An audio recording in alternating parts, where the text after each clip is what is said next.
네, 이어서 전략주 AS 시간입니다. 전문가님께서 방송 중에 추천 주신 종목들에 대해서 앞으로도 어떤 전략 필요할지 이야기 나눠봅니다. 첫 번째 종목입니다. 5월 12일에 매수했던 한국항공우주입니다. 오늘 강보합 마감됐고요. 누리호 발사 성공 이후에는 주가가 조금 조정세 횡보를 보였습니다. 현재 모멘텀으로는 방산, 또 미래로는 우주항공 쪽 설명드렸거든요. 장기적으로 저가에서 항상 매수 모아가는 전략 유효하다 말해주셨는데 이야기도 들어보겠습니다.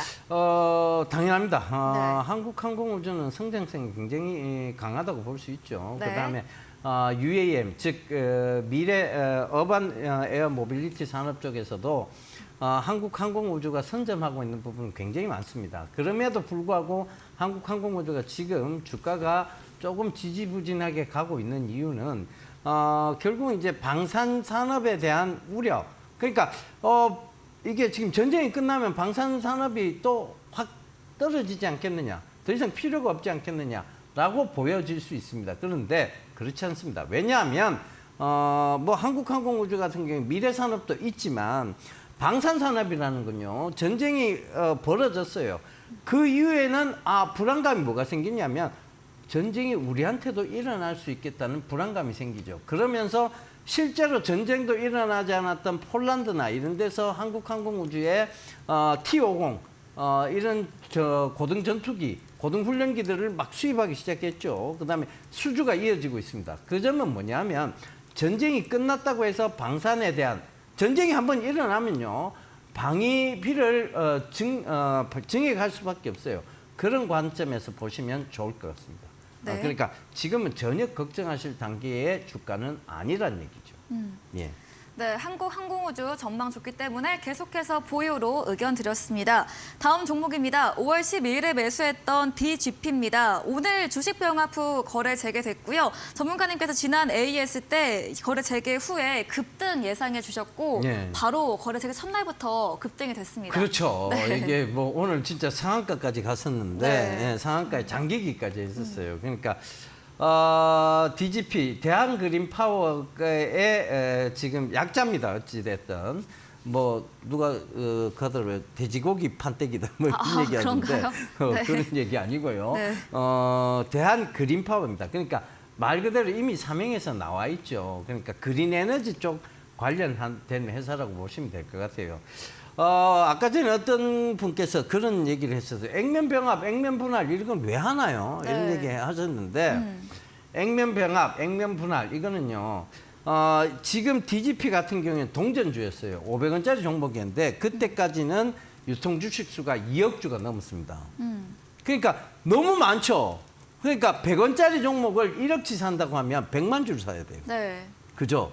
100만 주를 내가 쥐고 있다? 네. 실제로는 1억밖에 안 되는데도 굉장한 부담감이 있을 거예요. 네. 그러니까 주가가 쉽게 움직이지 못하는, 즉 유통 주식 수가 너무 많으면 주가가 움직이지 못하는 경우가 있습니다. 네. 이럴 때 어떻게 하느냐? 액면 병합을 통해서 주식 숫자를 확 줄이는 거죠. 네. 그러면 이게 지금 10분의 1로 줄어들었으니까 네. 2억 주가 2천만 주가 된 거죠.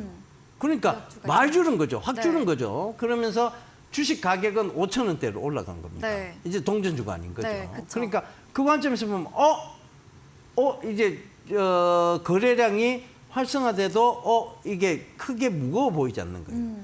그럼 이 반대는 뭐냐? 네. 거래가 너무 활성화 안 되는 경우가 있어요. 하루에 뭐 10만 주도 제대로 거래가 안 되는 종목들. 네. 이런 경우에는 액면 분할을 통해서 거래량을 늘려서 늘리는, 네. 사람들에게 관심을 불러일으키는 두 가지 다의 목적은 뭐냐면 주가 상승이 됐으면 하는 바람이 있는 목적들입니다. 네. 그러니까 액면 병합을 했다는 것은 결국은 주가 상승을 원하는 바람이 있었다는 얘기하고 똑같은 거잖아요. 네. 그래서 액면 병합 이후에 즉 거래 재개될 때는 주가가 급등이 나올 것이다. 이렇게 예상을 좀 드렸던 부분입니다. 네. 그러니까 오늘 뭐 급등이 나왔었죠. 근데 장 막판에 조금 밀려 내려오긴 해서 상한가로 마감을 하지는 못했습니다. 네. 그러니까 이런 부분들을 잘 참고해 보셔서 저는 뭐 앞으로 쏟아져 나올 좋은 소식들은 많이 있다고 보여져요. 네. 대한그린파워에. 네. 왜냐하면 신재생에너지 사업이 중요해졌거든요. 그래서 그런 부분들도 참고해 보시면서 대응하시면 좋을 것 같습니다. 아직 여전히 배고픈 종목입니다. 네. I'm still hungry죠. 네. 예, 예. 네, 이 종목 자체에서도 나올 호재는 더 많이 있기 때문에 보유로 계속해서 상방 의견 드렸습니다. 다음 종목입니다. 5월 19일에 매수했던 세토피아, 페라이트 관련주로 지난 AS 때 미중 갈등이 남아있는 한 반사적 수혜가 기대가 된다 이야기해 주셨고요. 또 투자회사의 미증시 상장 기대감까지도 언급해 드렸습니다. 3거래 강세 보였고 오늘 장중 16% 급등, 마감도 6% 상승세 보였습니다. 이야기 들어볼게요. 예. 세토피아, 뭐 이 유토피아하고 이름이 좀 비슷해요, 그러네요. 그죠? 네. 우리가 가야 될 세상의 적끝의 유토피아. 네. 예, 그래서 세토피아가 앞으로 좋아질 것이다라는 생각에는 전혀 변함이 없습니다. 네. 정말 제 자신에게 있어서 I'm still hungry한 종목이죠. 이 종목도. 여전히 네. 예, 배가 고픈 종목입니다. 근데 자, 이 세토피아가 오늘 기사가 나왔죠. 네. 미국의 미주리호에 있는 이 칼데라호, 그러니까 이제 우리가 이제 흔히 폐광, 이미 다루지 않는 그 폐광에 대한 채굴, 그다음에 이 광산 개발권을 이 세토피아와 베트남 회사가 네. 만든 합작 회사에서 그 개발권을 따냈습니다. 네. 그러면 이건 뭐냐? 결국은 안정적인 희토류를 확보했다. 이 미국의 폐광, 버려진 광산에서 희토류가 이렇게 많은데 왜 미국은 그동안 개발하지 않았나라는 인문학적 의구심이 들 거예요. 그 부분에 대한 대답은 간단합니다. 이 희토류에는 방사능이 포함되어 있어요. 미국은 자국민들에게 방사능을 그렇게 방사능에 노출되는 일들을 만들지 않죠. 그래서 지금까지는 내버려뒀어요. 왜? 중국에서 실컷 넘어왔으면 됐으니까. 네. 근데 미중 갈등이 생기면서 이 희토류가 중요하게 된 거죠.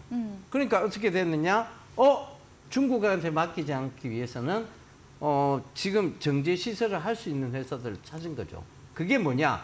바로 세토피아와 베트남의 합작 회사. 이것이 정제 시설을 충분히 만들 수 있다고 판단한 거예요. 네. 그들로 봤을 때는 손해 날 장사가 아닌 거죠. 물론 세토피아와 베트남으로 봤을 때도 손해 날 장사는 아닙니다.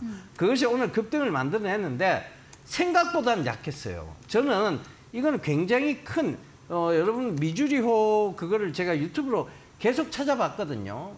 지금 그 호수에 관련된 호수 이름을 쳐보시고 유튜브를 한번 쳐보세요. 그럼 굉장히 많이 나와요. 네. 미국의 유튜브들이 굉장히 많이 나옵니다. 네. 그건 그 광산이 그만큼 중요해졌다는 거거든요.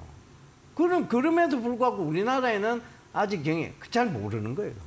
그 광산의 중요성을 모른다고 봐요. 네. 그러니까 뭐다? 숨겨져 있다. 아직은 히든, 남겨져 있는 부분이 많다. 그렇다는 것은 결국은 추가적인 상승 충분히 가능하다. 그리고 거기에 대한 채굴량 한번 보세요. 지금 이게 어느 정도 근거가 있게 나온 거거든요. 네. 어마어마한 양입니다. 그러니까 그걸 잘 참고해 보신다면 여러분 앞으로의 이 세토피아의 성장성은 정말 뭐 의심하실 필요가 없을 것 같아요. 네, 그러니까 그 점 참고해 보시면 좋겠습니다. 저는 여전히 배가 고픕니다. 네. 이어서 다음 종목은 지난 방송 추천주였습니다. 5월 26일에 매수했던 엔캠 2차전지 소재 전해질 관련 종목입니다. 매수일부터 3거래일 강세 보이다가 오늘 조정세 보였고요. 실적은 좋고 순환매 차원으로 좋게 봐드렸거든요. 엔캠도 전략 들어볼게요. 예, 전액 뭐 관련주입니다. 당연히 좋을 수밖에 없죠. 네. 지금 시대가 변화하고 있고 시대가 이제 화학연료로서 바이오연료의 패러다임의 전환이 있습니다. 그 중심에 전해액이 결코 빠질 수 없죠. 그러니까 당연히 좋아질 수밖에 없는 회사 구조를 가지고 있습니다. 이 엔캠이 나빠질 이유가 하나도 없는 거죠. 그러니까 그 관점에서 보시더라도 앞으로 실적 성장세 분명히 담보되어 있습니다. 네. 그래서 제가 얘기 드렸죠. 에코프로비엠만큼 실적 성장세가 나올 회사다. 그렇다는 것은 지금 잘 모아가시면 된다. 계속해서 지금 최근에 전기차 반등, 전기차 배터리 관련 반등과 더불어서 같이 올라오고 있는데 전기차 배터리보다도 오히려 더 완만한 상승세를 잘 이뤄나가고 있어요. 그 이유는 뭐냐? 전해액도 그만큼 중요하기 때문에. 네. 그 점 참고해 보시면 딱입니다. 뭐 다른 거 필요 없죠. 네. 네, 엔캡 실적 더 좋아질 것으로 모아가는 전략 동일하게 보유 의견 드렸습니다. 저희 다음 코너 도전 상한가에서 전략주에 대한 힌트를 알려드릴 예정입니다. 힌트 듣고 정답 아시는 분들 9시 무료 온라인 공개 방송 들어오셔서 채팅창에 남겨주시면 향긋한 커피 쿠폰 함께 보내드리겠습니다. 마지막 코너 도전 상한가로 돌아오겠습니다.